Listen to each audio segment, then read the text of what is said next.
Hi, I'm Kelly Parker, and I teach chemistry and AP Environmental Science here at the high school. Tim Sparacino asked me to talk with you guys about some of the things that I'm doing differently in the classroom and kind of where that led up to that. Tim's not here today, so I'm going to do his part as well as mine. Here's the question. I'll find it. What led you to the point that you felt like flipping the classroom so that it would be beneficial to your students? I think what happened is at the beginning of the year things are going fine, and then I get to the point where it was midway through the first quarter and I started to see the same numbers of students failing my class. Every year the same thing, same type of student, same results. I was getting really frustrated.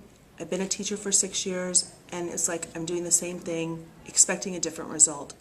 So at a PLC meeting I said, what can I do? I'm not satisfied with being a teacher. I feel like I'm beating my head up against the wall. I'm doing more work than they are. And one of the administrators said, then quit doing it the same way. So that's how I got started in flipping my classroom. I would think that it would be where I flipped the classroom in the beginning, but it's evolved since then.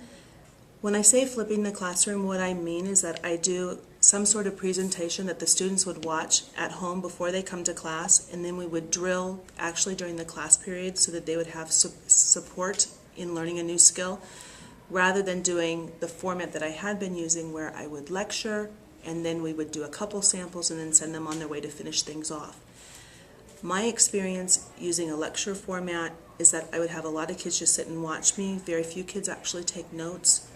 Then we would do a couple examples. Those kids would get home, not know what to do, and they would come back and not turn the homework in. So I had a lot of zeros, which means they weren't getting a lot of practice and they weren't doing well on the exam. I had about 25% of my students failing at the midpoint of the first quarter, which is about normal that I've had every year. I started flipping the classroom. I am down to 1 or 2 kids that are gonna fail the class as opposed to 5 to 7 kids. And I don't have to sit on anybody anymore. And I wouldn't call it just a flipped classroom anymore because it's really about student engagement. And I was surprised about that because I thought I'll make these videos, they'll watch the videos, and then we'll be all ready to go. Most of my kids are not watching the videos. The videos are just for the kids now who have been absent and they want to catch up. Totally not prepared for that. I thought these little cherubs would go home, watch the video, and be all ready to go. They're not really watching it.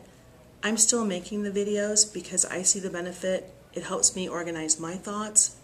It helps the kids who aren't there. They don't feel completely lost. What has really changed in my classroom is that we're doing activities to engage people.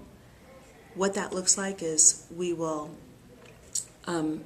a lot of Kagan activities, but some activities from Rachel Billmeyer, a lot of the Marzano's activities in terms of what gets student high yield strategies, Venn diagrams, comparing and contrasting. I use graffiti walls. I take big pieces of butcher paper and they take joint notes and then we cut them apart and they put them in their notebook.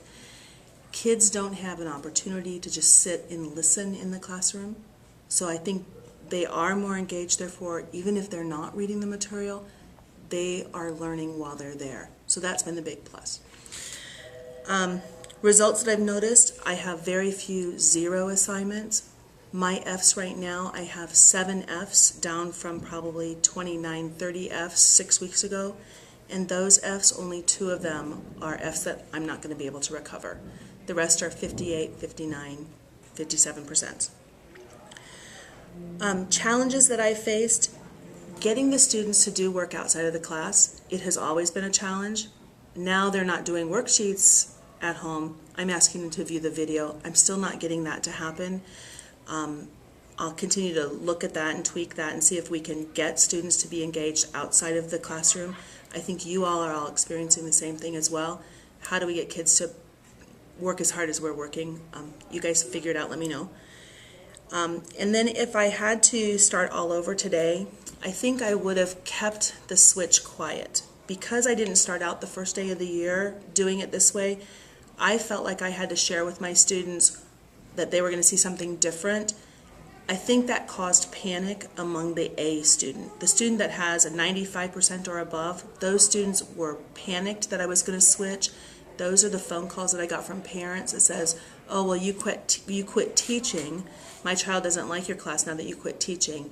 And after we've had a conversation that I actually spend more time with their child this way, they're comforted, but nobody likes change. I don't like change. Students don't like change. So I think I wouldn't have told them. I would have just done more fun activities. That's what they would have seen it as, but it would have been just engaging the student. That's what I've done different. I enjoy my job now. I was not happy with my job, I want to say the middle of September. I thought it's going to be another long year, but I look forward to coming to work every day, and my kids will say things like, oh my gosh, we only have 5 minutes left, and that makes it all worthwhile. So any questions, stop by, give me a call. Thanks.